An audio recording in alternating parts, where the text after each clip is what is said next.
আজকের জমায়েত তো ওলামা তোলাবাদের জমায়েত।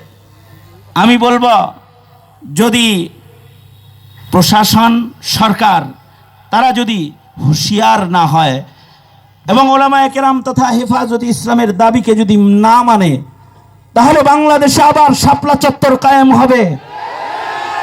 কারণ কোনো অন্যায়কে প্রশ্রয় দেওয়া হবে না।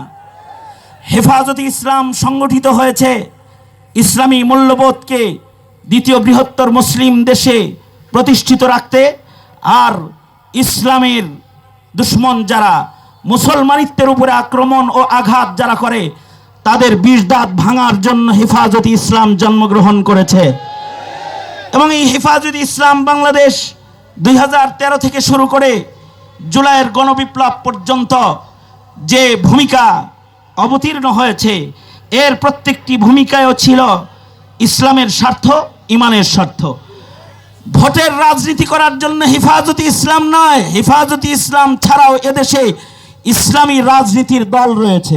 হেফাজতে ইসলাম হলো ইসলামের খেলাফ যে দাঁড়াবে তাকে দৃষ্টান্তমূলক শাস্তির কাঠগড়ায় দাঁড় করানোর জন্য আগমন করেছে। আমি গতকালকেও আমির হেফাজতের সাথে লম্বা বৈঠকে মতবিনিময় করেছি।